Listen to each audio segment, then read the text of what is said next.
નમસ્કાર દર્શક મિત્રો, @ગુજરાતમાં આપનું સ્વાગત છે। ગુજરાતમાં ચોમાસું તેની પૂર બહારમાં જામ્યું છે અને છેલ્લા 2 દિવસથી રાજ્યના અનેક વિસ્તારોમાં ભારે વરસાદ પડી રહ્યો છે।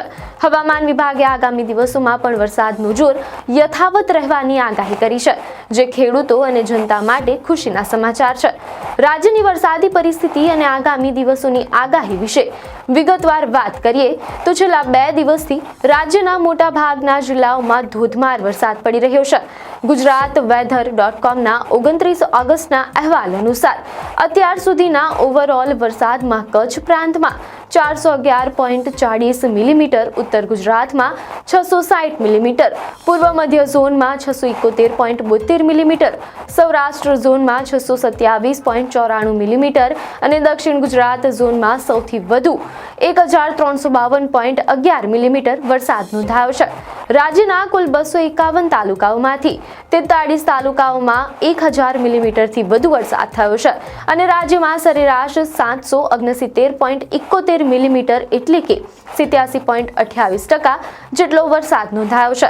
ચોમાસું પૂરું થવાને 1 મહિનો બાકી છે, ત્યારે હવામાન વિભાગે આગામી દિવસોમાં વધુ વરસાદની આગાહી કરી છે, જે ખેડૂતો અને જળાશયો માટે ખુશીના સમાચાર છે।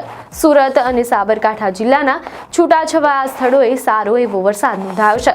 આ વરસાદથી ખેડૂતો અને સ્થાનિકોમાં ખુશીનો માહોલ છે। વરસાદની વર્તમાન પરિસ્થિતિ વિશે વાત કરીએ તો ભારે વરસાદ એટલે કે અરવલ્લી, ગાંધીનગર, દાહોદ, સાબરકાંઠા, છોટાઉદેપુર અને તાપી જિલ્લાના છૂટાછવાયા સ્થળોએ ભારે વરસાદ પડ્યો હતો। સૌરાષ્ટ્રમાં પણ થોડા સ્થળોએ હળવો વરસાદ નોંધાયો છે। કચ્છમાં જો કે હવામાન શુષ્ક રહ્યું હતું અને વરસાદ થયો નથી। આ વરસાદથી જળ સંચયમાં વધારો થવાની અને પીવાના પાણીની સમસ્યા હળવી થવાની અપેક્ષા છે। હવામાન વિભાગ દ્વારા આગામી દિવસોમાં પણ વરસાદની આગાહી કરવામાં આવી છે। હવામાન વિભાગની આગાહી વિશે વાત કરીએ તો હવામાન વિભાગના જણાવ્યા અનુસાર રવિવારે દક્ષિણ પૂર્વ મધ્યપ્રદેશ પરનું હવાનું હળવું દબાણ હવે ઓછું થયું છે, પરંતુ તેનું ચક્રવાતી પરિભ્રમણ વિદર્ભ અને આસપાસના વિસ્તારોમાં હજુ પણ સક્રિય છે। ચોમાસાનો પ્રવાહ હવે બીકાનેર, કોટા, ગુના, દમોહ, પેંડારા રોડ, સંબલપુર, પુરી થઈને મધ્ય બંગાળની ખાડી તરફ પસાર થઈ રહ્યો છે। આ સિસ્ટમની અસર હેઠળ આગામી દિવસોમાં રાજ્યમાં વરસાદનું જોર વધશે। શનિવાર 30 ઓગસ્ટ માટેની આગાહી વિશે વાત કરીએ તો ભારે વરસાદ અરવલ્લી, ખેડા, આણંદ, પંચમહાલ, દાહોદ, મહીસાગર, વડોદરા, છોટાઉદેપુર, નર્મદા, નવસારી, વલસાડ અને દમણ, દાદરા અને નગર હવેલીમાં કેટલીક જગ્યાએ ભારે વરસાદ પડી શકે છે।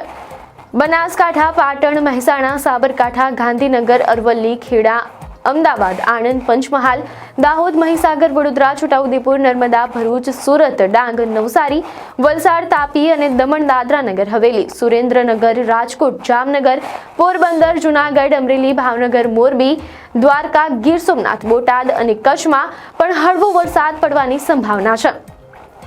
જો કે હવામાન વિભાગે 29 ઓગસ્ટથી 4 સપ્ટેમ્બર દરમિયાન કેટલાક ભાગોમાં ભારે વરસાદની શક્યતાઓ પણ વ્યક્ત કરી છે। ખેડૂતો અને માછીમારોએ આગાહીને ધ્યાનમાં રાખીને સાવચેત રહેવું જરૂરી છે। હવામાન વિભાગે આગામી રવિવાર 31 ઓગસ્ટ માટે રાજ્યભરમાં ભારે અને હળવા વરસાદની આગાહી કરી છે।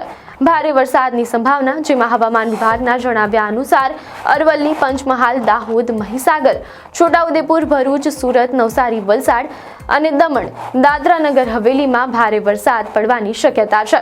આ વિસ્તારમાં રહેતા નાગરિકોને સાવચેત રહેવાની સલાહ આપવામાં આવી છે। હળવા વરસાદની સંભાવના, જેમાં રાજ્યના અન્ય ઘણા ભાગોમાં પણ હળવો વરસાદ પડી શકે છે, જેમાં બનાસકાંઠા, પાટણ, મહેસાણા, સાબરકાંઠા, ગાંધીનગર, અરવલ્લી, ખેડા, અમદાવાદ, આણંદ, પંચમહાલ, દાહોદ, મહીસાગર, વડોદરા, છોટાઉદેપુર, નર્મદા, ભરૂચ, સુરત, ડાંગ, નવસારી, વલસાડ, તાપી, દમણ, દાદરા નગર હવેલી, સુરેન્દ્રનગર, રાજકોટ, જામનગર, પોરબંદર, જૂનાગઢ, અમરેલી, ભાવનગર, મોરબી, દ્વારકા, ગીર સોમનાથ, બોટાદ અને કચ્છનો સમાવેશ થાય છે। આ વરસાદથી ખેતીવાડીને ફાયદો થવાની અને જળાશયોમાં પાણીની સપાટી વધવાની અપેક્ષા છે। વાહન ચાલકો અને મુસાફરોને વરસાદ દરમિયાન સાવધાની રાખવાની અપીલ કરવામાં આવે છે। હવામાન વિભાગની આગાહી અનુસાર સપ્ટેમ્બર મહિનાની શરૂઆતમાં પણ રાજ્યના વિવિધ વિભાગોમાં વરસાદની શક્યતા છે। આગામી દિવસોની વરસાદની આગાહી વિશે વાત કરીએ તો સોમવાર એટલે કે 1 સપ્ટેમ્બરના રોજ મહેસાણા, સાબરકાંઠા, અરવલ્લી, ખેડા, આણંદ, પંચમહાલ, દાહોદ, મહીસાગર, વડોદરા, છોટાઉદેપુર, નવસારી આમ કેટલીક જગ્યાએ વરસાદની શક્યતા છે। મંગળવાર એટલે કે 2 સપ્ટેમ્બરના રોજની વાત કરીએ તો સાબરકાંઠા, અરવલ્લી, પંચમહાલ, દાહોદ, મહીસાગર, છોટાઉદેપુર, નવસારી, વલસાડ, દમણ, દાદરા અને નગર હવેલીમાં પણ કેટલીક જગ્યાએ ભારે વરસાદ પડી શકે છે. 3જી, 4થી અને 5મી સપ્ટેમ્બર આમ 3 દિવસ દરમિયાન રાજ્યના મોટા ભાગના વિસ્તારોમાં હળવાથી મધ્યમ વરસાદ અને ગાજવીજ સાથે વરસાદની શક્યતા છે. ઉત્તર અને મધ્ય ગુજરાતની વાત કરીએ તો બનાસકાંઠા, પાટણ, મહેસાણા, સાબરકાંઠા, ગાંધીનગર, અરવલ્લી, ખેડા, અમદાવાદ, દાહોદ અને મહીસાગર જેવા વિસ્તારોનો સમાવેશ થાય છે.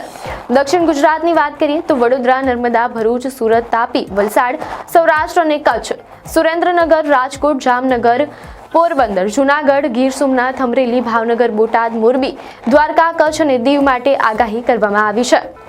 આપને માહિતી સારી લાગી હોય તો વિડીયોને લાઇક અને શેર કરજો, ચેનલને સબસ્ક્રાઇબ કરજો.